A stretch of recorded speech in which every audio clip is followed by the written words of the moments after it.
as Marty said, we've been working on this for a while. This all kind of started when Joe was actually our president, so this goes back a little while. We had the problem with the clay in the back room, walking out the back door. At one point, our treasurer, Sandra, figured out we lost over $3,000 in clay. So the clay was moved to the main studio. Y'all remember that? And it was kind of a hazard in there with everybody tripping. So then it was like, what do we do? Let's move ahead. And then Joe's terms ended, Rob came on, and Rob, that was one of the things Rob wanted to do when he first started as president, was let's get a new monitor station going and get that working. So that's kind of the background for that. So this has been thought about not just recently, this has been a process that's been going on. So Barb is going to tell you some of the specifics and details of things that we've thought about.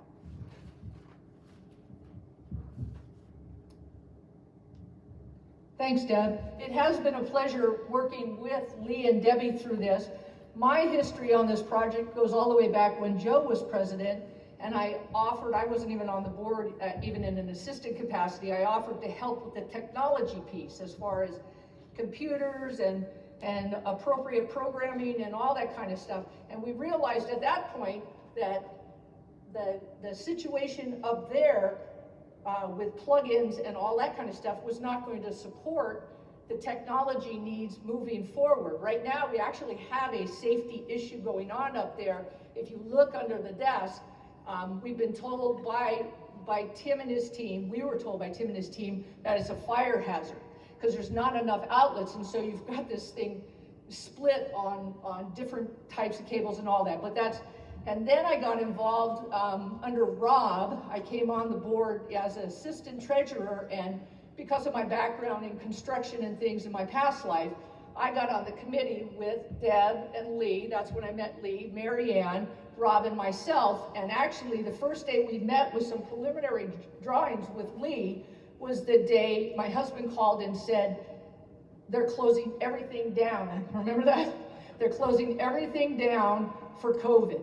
So that kind of put everything on stop. And then when we got back in, that was one of the things that we honored. We said we were going to move forward. So we met with Mary Ann.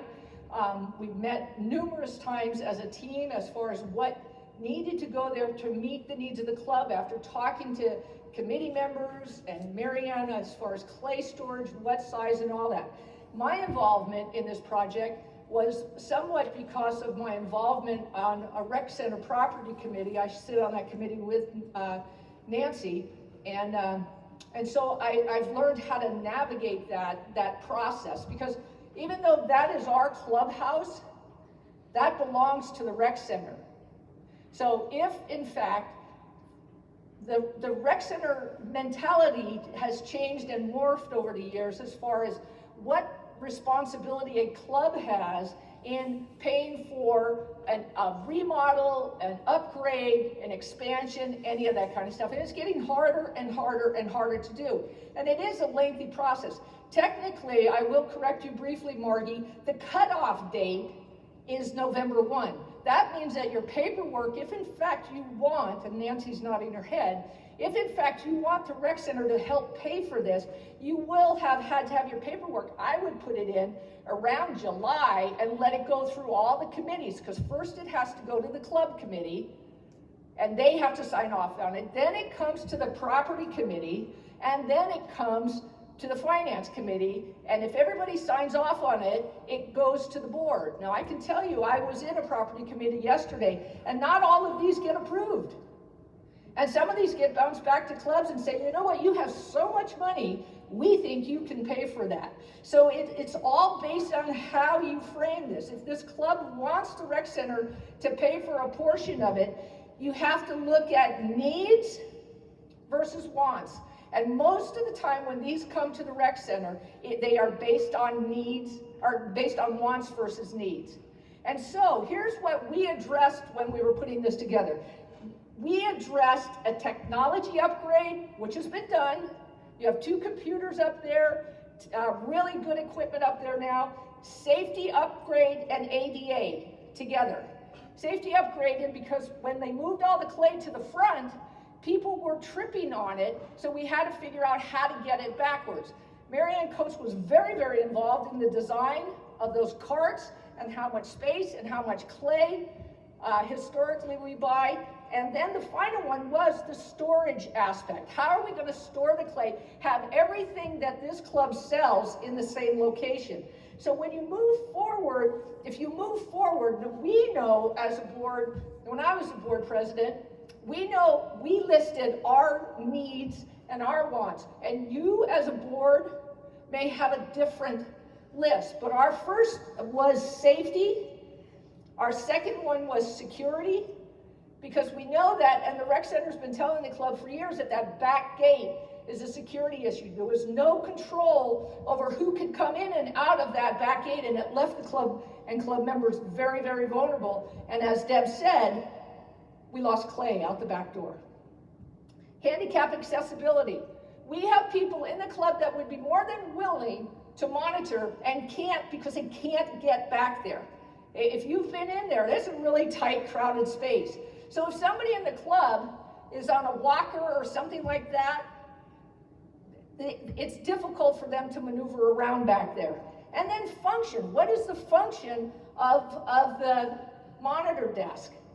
That's under needs. What is the function? Now we know that the function's changed since COVID, and we changed it. We had a dedicated indoor and a dedicated outdoor, and Lee will go into that. So in this proposal, there is clearly a designated, very visible to the monitor desk in door and exit door. On the want side, we wanted a larger area. We knew that if we were expanding the club and we needed more eyes on it, especially this time of year when it's so busy, it might be good to have 2 monitors up there instead of 1. So you have 1 monitor that actually works the desk and does sales and makes sure people are checking in, so we know that people are legitimately doing their 24 visits or whatever. And then another person work in the room, because if you've monitored during COVID, you work your tail off because you're going around wiping things down and cleaning things up. And I was here yesterday afternoon with Jack, and it was kind of fun watching Jack have to hustle. The other one was, another want was we wanted to secure the clay. That's our biggest expense, and it was legitimate. Sandra was a CPA, so she could take what we spent on invoices versus what we sold, and there was a big gap between the two. And then the dual monitors, for one area of dual monitors, I just said this before, one that deals strictly with sales and that kind of stuff that's going on, class item, and the other one that deals with membership. And then the final thing that all clubs in Sun City West deal with, and I'm on the swim club, and I do a lot of their digital media, is in reach to our members. How do we reach our members? That's a good place to reach our members. And outreach. How do we outreach to people that are coming in as visitors or things like that? It's very, very difficult, because normally what happens is the monitor steps away and the monitor station is unattended and not secure. And you have all your tools. We had to do all the inventory at the end of the year. We've got a lot of expensive equipment up there. So I'm going to pass this on to Lee. He's going to go into the technical reasons why the design is the design.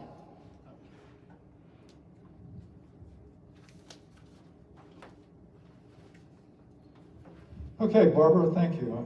Both you and Debbie have done such a good job giving background here. I can almost sit down, but well, I do have 2 kinds of drawings. Now, I know you're not going to be able to see these, so I'm going to do my best to give a verbal description. Yeah, actually, if you would, thank you. I'm going to do my best to give a verbal description of what this plan really is We only have enough copies for the board right now, so we'll give them to the board. She's on board. Oh gosh. And then Lee, they're going to be posted. Yeah.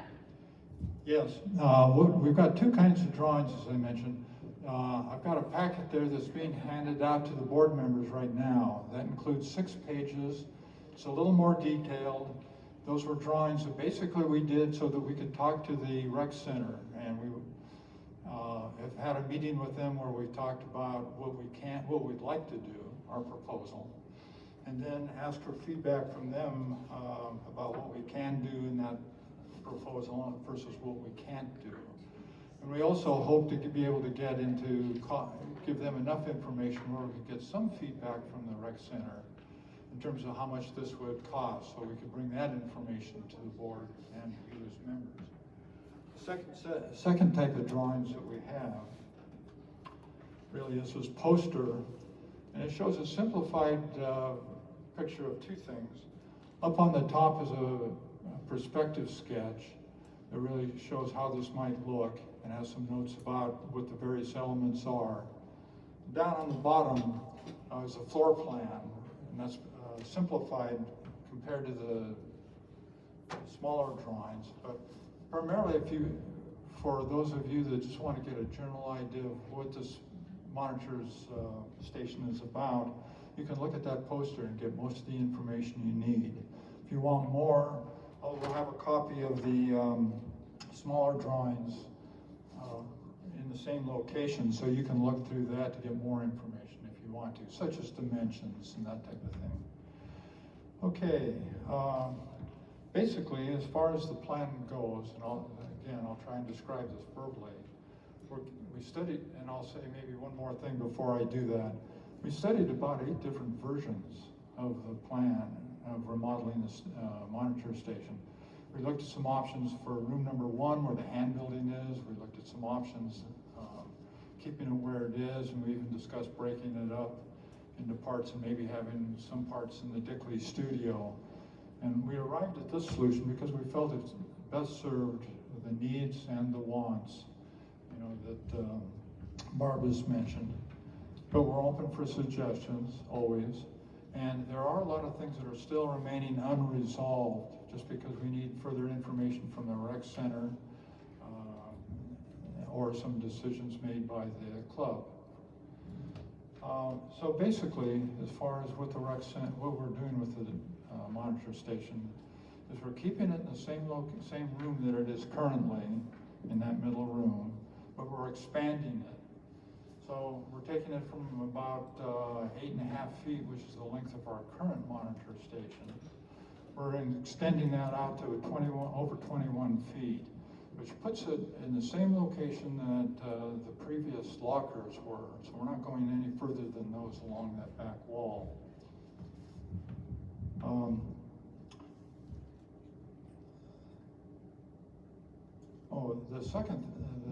The reason for that dimension has to do with the clay storage, and that was probably one of our most important parameters.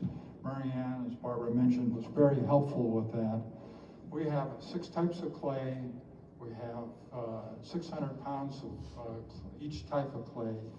And that ended up to 12 boxes per type of clay for a total of 72 boxes of clay that we have to store.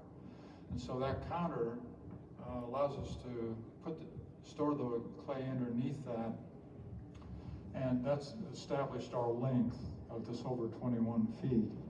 But it should look nice, it should be easy to access because we're putting the clay on carts so that as you get towards the back of the clay, you can pull those out and access the clay fairly easily. Secondly, we're changing the door, reversing the 2 doors that we use currently for exit and entry. So the door that we now enter the club in will become our exit door, and the door that we now exit from will be our new entry door. It will also have that push button to activate it for the ADA requirements. And what that'll mean now is that the person entering the club, instead of having to hunt for the monitor station as we do now, we'll be walking right into the end of it. We'll be able to sign in a lot easier. People coming into the club to look it over and see if they want to join or have questions, or just guests coming in. We'll have the monitor right there to be able to help them. And should the club also go to in-club sales, this will help in that regard as well. Otherwise, the monitor station is going to be generally a U-shaped counter. It's going to have 2 openings that allow people to come into the monitor station. One will be be a little wider with a cord across it saying no entry, and that's primarily for clay delivery, so that the person with their dolly can come in from Merjons or wherever and put the clay in underneath or in that storage area under the counter. The second entrance is more for the monitors, and it'll be a flip-top counter that goes back. It's at the other end, so we have good separation, we have good access both in and out for clay as well as the monitors. We'll have a lowered section of counter now to meet the ADA requirements. Boy, these masks are more trouble than they're worth, I think. If we can solve that problem, I'd be real happy. Anyway, we'll be meeting the needs of the ADA, American Disabilities Act. So that, as Barbara said, that's one of our requirements. And we'll have more storage now and places for 2 monitors to sit, as well as storage for the tools and things that we currently have in drawers and cabinets. So, although there are a number of things that are still unresolved, such as flooring and exact selection of materials, we feel we've got enough information to at least let both the rec center know and the club what the general idea of this proposal is. So at that, I'll open things up for any questions at this point, or what? We need to tell them the cost. Oh, cost. 22, the quote we had was 22,000. Well, okay, I wasn't gonna actually get into that, but okay, if you want to, I can, but. When we did this, we brought the rec center in, and they were very pleased. They very rarely get an architectural drawing from a club. So clubs are kind of at the whim of the rec center drawing this up. And so they came in, they told us what they could do, because they're going to bid this, and they're going to build this, whether they contract out for millwork, that's all your cabinetry. So the initial bid, and all that went in the president's binder onto Margie from the rec center, initially was $22,000. And so when you fill out the actual CR13 forms, the club will have had to have a vote on what percentage or what amount of money they were willing to put in this. We were advised that the club should at least pay for half. That was the advice we got. If the club did less than that, it probably would not fly. And it's principally due to, we also talked to Tim D'Angelo, who is the assistant CFO, and they look at our financials and basically said, you guys have way too much money. So we moved some stuff around so it didn't look like we had that much money, so we put money, he advised us how to do other things. But that's kind of where we are. When you all vote on it, when we as a club vote on this, we will vote on the proposal, and then Margie and her team needs to get back into communication with Carl from the rec center to rebid this, get the final number before you do all your paperwork. We have agreed that if necessary or requested, we will stay on this project and help write the justifications and all that kind of stuff, because it is a lengthy package you have to put together. It's not just a form. So Margie, should we open it for questions? If you have a question, what we're asking, what Margie would like you to do is, there's a red X on the floor up here. Come up and address your question so it's on the video, because this will then go out to the total membership so that they have an ability to see some of the concerns or questions that we may have overlooked. So we'll wipe this down. You can come up, and then when you're done, wipe it down, and then the next person will come up, and we will try to answer your questions as best we can. Questions? Betty, come on up. Ask them to introduce themselves, please. Yes, make sure you introduce yourself so the audience knows who you are. My name is Betty Cool, and I've been a member 15 years, and I hope you didn't address this, and I'm doing a moot question here. The storage for the clay looks real good. how is the clay, I buy a 25-pound bag. How does it get from the, but I'm the monitor, let's just say. How does it get from where it's stored to the counter? You want me to answer? Yeah. Okay. The same way you. Wipe the thing down, wipe it down.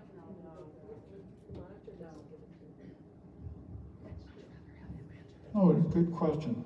There's a lot of things like this that we discussed that it's so much detail, it's hard to know when to stop or when to overload you. But as far as answering that question goes, the clay would either be taken by the monitor, and we realize there's some monitors that may not be able to take a bag of clay out, so we're trying to think of that as well. But we'd take it out and put it on the counter. That would be done, that's one option. If the monitor can't do that, then they can allow the person buying the clay to come in and pick up the clay and bring it back out. But that would be with monitor supervision, so we're still keeping the monitor control that we're looking for. And if both those options, both those people, the buyer and the monitor, are unable to move the clay, then we'll do what we do now, which is, I go around and ask for someone who's standing nearby to help out. Good. Okay. Anything else? Any other questions? Kay, and then Daphne?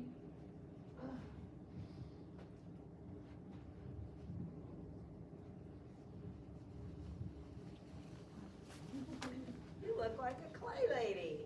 Oh, I got mud on me and everything. Okay, on you. Say your name. All right, I'm Kaya Tarzadeh. I'm a thrower. Mine is kind of an ergonomics question about the clay also. You mentioned you want somebody with a walker to be able to do this. How easy do those little carts roll? Do we need to put better wheels or something under? Do they roll? Does somebody have to bend over? It's really hard on your back to bend over and pull something that's heavy. And then also margins. Have you talked to margins? Will they come in and put that in under the cabinet? I can address all that. Okay, because most places I've thrown, they dump it out back, and we've always had to schlep it in ourselves. So. I'll address that, thank you. So all of you are familiar with Mary Ann codes, yes? And you understand that I don't want to say you don't negotiate with Mary Ann, because Mary Ann was part of the decision here, and we had Marjan come in with their big dollies to see how big of a width they needed to navigate with the amount of clay that they normally stack on the dolly from the truck into our building. And we worked and we maneuvered, and that's what made the width. The second thing is that when Lee developed the design for the carts, we went over to the wood shop and asked the wood shop to make us a prototype. How many times did we change the wheels? 3 or 4 times we changed the wheels to make sure, because the wheels are based on pounds. So when you buy the wheels, it's a 500-pound wheel, or it's a whatever. So you have 4 of them. And then we thought, well, we needed all 4 wheels to swivel. We don't need all, that was too dangerous. Then we went to a company called Strapworth and had the gray, there's a strap that I don't even have to bend over to pull it. And it just pulls out. So what Marjan does, and they do it right now, is when they deliver the clay, they bring the clay in by type of clay, they pull the cart out, rotate it, so the old clay is in front, and put the new clay in the back, and push it back in the wall. We don't do anything. We don't have to do one thing. They're very easy to pull. I mean, we've sat on them and pulled one another around. We've pulled a full pallet of clay all over the club to see how easy it is to pull. It stacks nice, so the cart part is done. The total amount of carts necessary and all that kind of stuff. Did that help? Well, and what about somebody in a walker? There is a monitor there. I can tell you, and it's really good for my swimming arms, how many times there's been members in there that are on walkers and they'll say, Barb, can you help me get some clay? And I'll get it, and I'll put it on a cart, I'll take it out to their car if they need it. There's plenty of people that help with that in there. For people, I don't like lifting, 25-pound bags of clay, but it's, it's a necessary evil in our hobby. So there are people that will help with that. Daphne?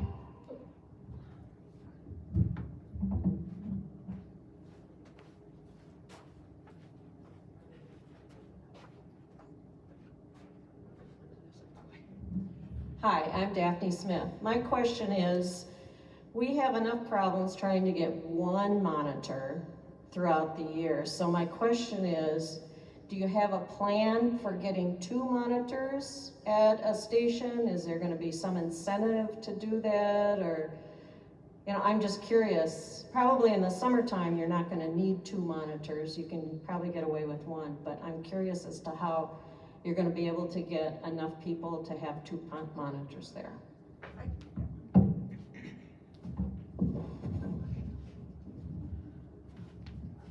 Thank you.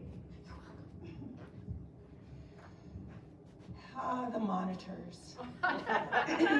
The never-ending monitor problem. I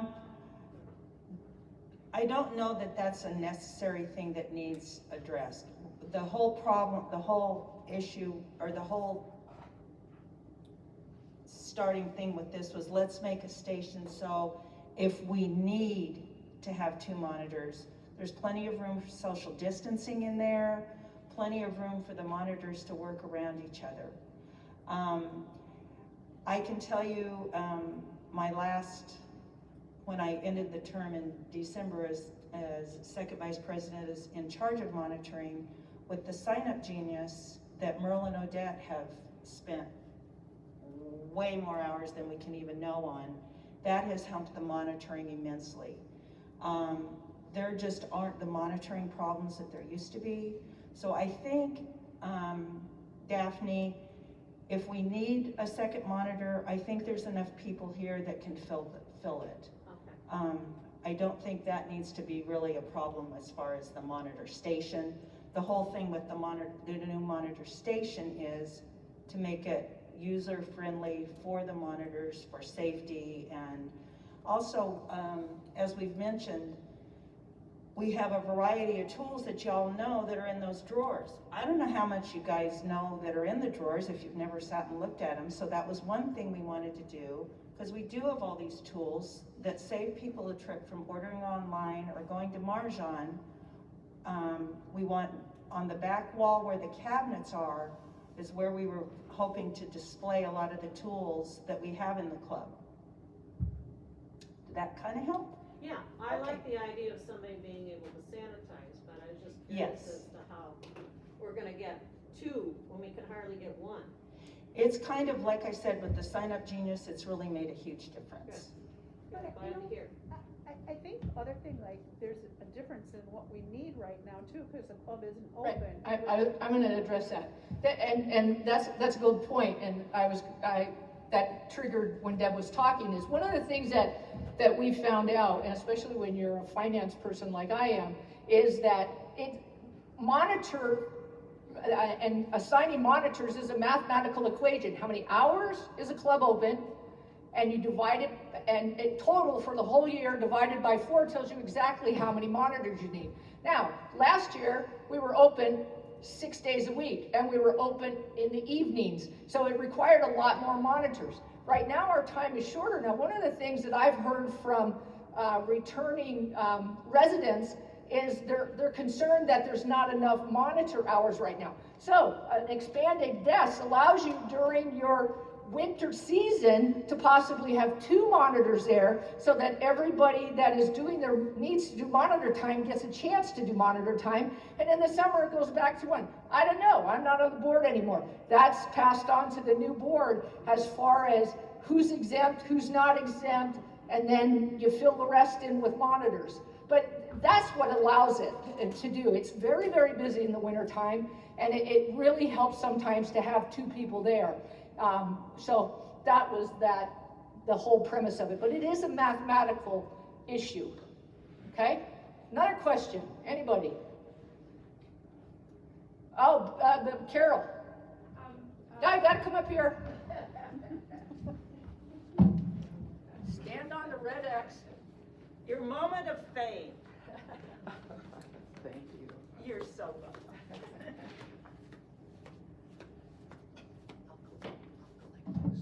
I'm Carolyn Bitterman. What I'm not sure of, are they gonna be delivering on these rollers, boxes of clay? Yes. They're not gonna be taken out of the boxes, so we have to again then take them out of the boxes and put the cardboard out in the patios. That's still gonna continue? That's You your know, question, or right. you have a second question? No, that's it. All right. All right.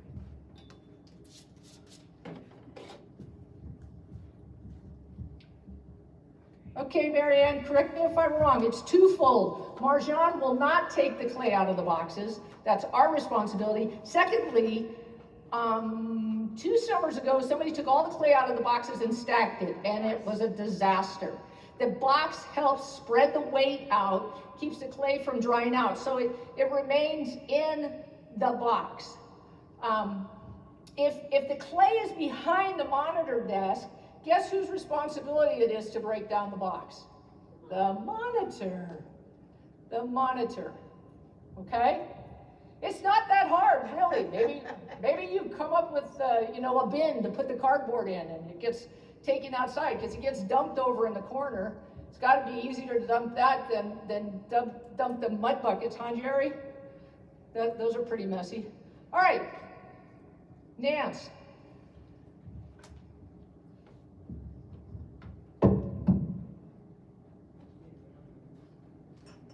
Preacher for too long. Yeah, you remember me, right? I'm good at this. My name is Nancy No, Hunt. use the mic. My name is Nancy Hunt. Several things. Are we installing any electrical or video cables? Like, do we have any of that that's gonna need to be put in? Not there. Not there, so we have plenty of electrical, although there's cords and stuff. No, we don't have enough electrical. Oh, okay. They're going to extend electrical. There's a coaxial box if you look from the heater, but there's no video necessity there. There is video. Oh, sorry. Hey, pick up the mic. Oh, shit. All right, there needs to be expanded electrical. There's only one outlet there, and it does not drive the technology as far as the 2 computers and the swipe card and the key fob card and all that kind of stuff. So that needs to be expanded. But as far as video, all that has already been done. It was done by pretty much done. You're furrowing your eyebrow. In the Dick Lee studio. So that's where the video and the cameras and all that kind of stuff are. What else you got? I know you got more. Yeah, I know just a quick one. I love your idea of showing people what tools we have, because as a monitor, I've had to pull the drawer out and say, hey, we've got one of those. Is it possible anywhere to put like a piece of glass over if people could look down and see what we have? Or, yeah, where are we gonna do that? I think it's a great idea. I'll tell you. Okay, Is that she's your- gonna tell me. Is that your last question? Yes, it is. All right. Pretty easy. All right, part of the design is behind the monitor station are cabinets. Those are gonna go away. The information that's in there, if you looked at the plans, there's more than sufficient drawer space. A nice metal pegboard or some kind of pegboard will go there. That's where the tools that you're selling today may change, so you don't want to trace them, like you do in your garage to make your husband put his tools back where they're supposed to go. The tools will be displayed there on the pegboard. Okay, any other questions? You're an easy crowd. Margie has a question.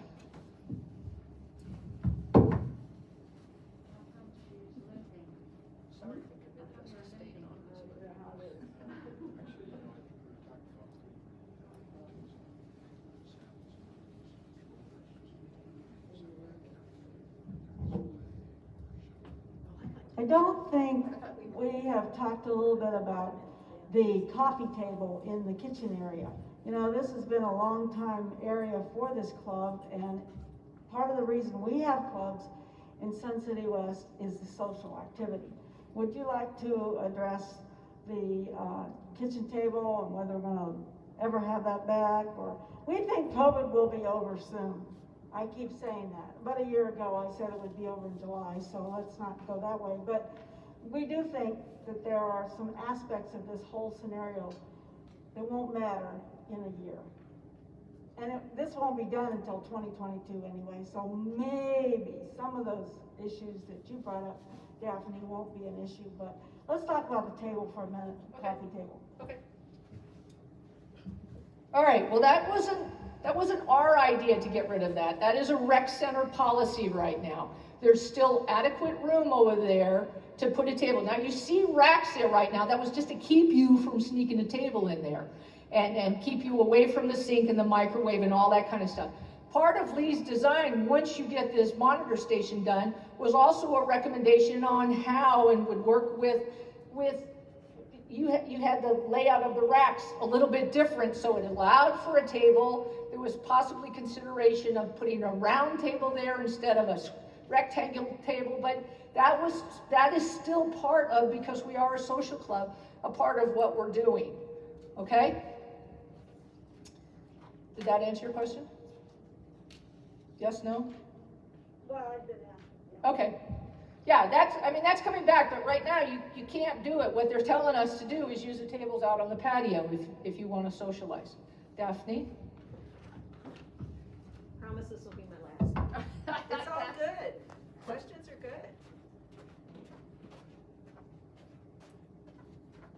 good.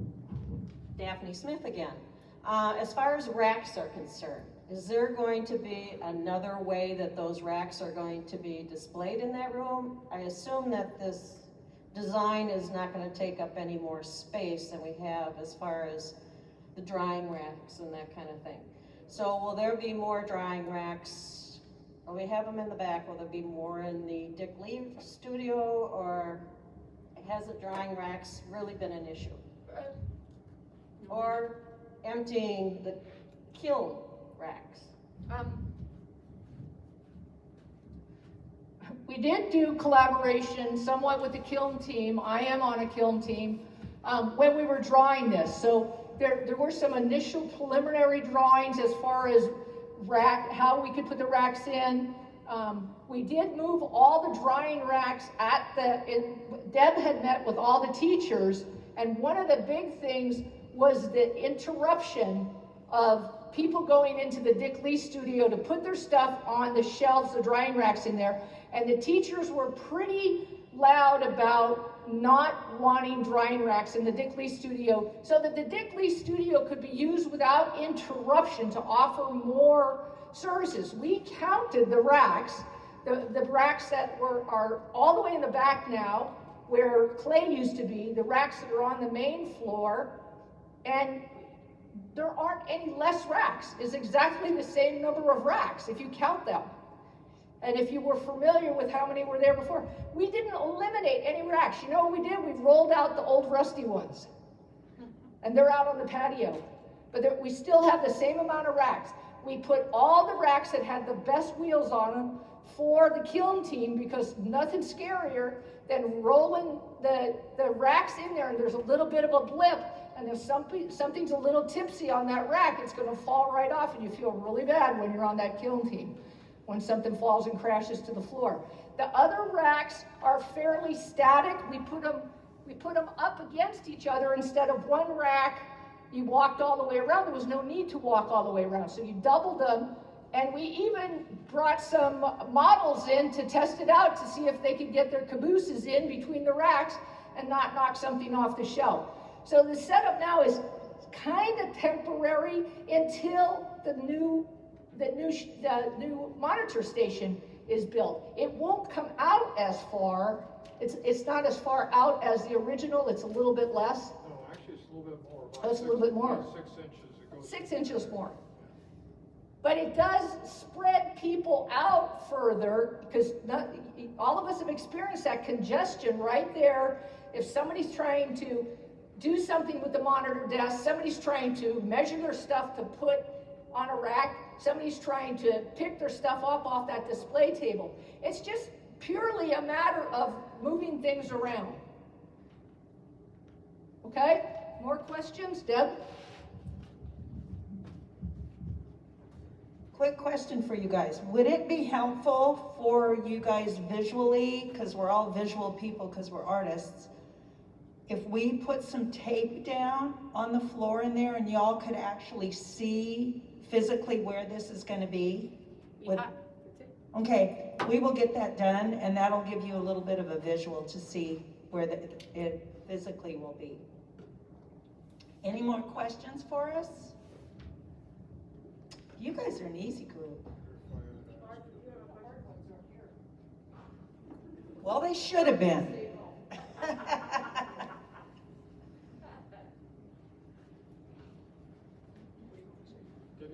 ask for the drawings. Oh, need the drawings back. Or you want to ask for the drawings back? So you have them, Margie? Anybody that's got drawings, I'd like to have them back so we have plenty for the board. There is one board member missing today. We need to share this with her also. So if we give them back if you've got them. But we will make sure that these folks post them on the walls, no problem. And we will be sharing this video on YouTube and try to answer some more questions. Give ample time for all members that couldn't be here today to ask their questions. And we'll get this team of fine people to answer those questions for us so we can address these issues. This is the first time our board has seen this plan and heard about how we need to move forward, so we'll be doing that in that manner. I do appreciate your time. We are going to convene with a board meeting next door. There will be less space in there, and we are not doing anything with this topic today in the board meeting.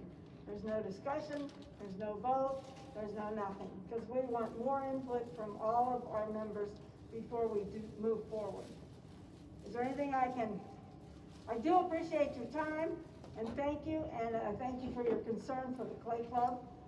We all are there together every day, and we love it. We hope we're there more and more as we move forward. I want to tell these people, thank you very much for all your efforts, and thank you for agreeing to be here today. Our pleasure. Thank you.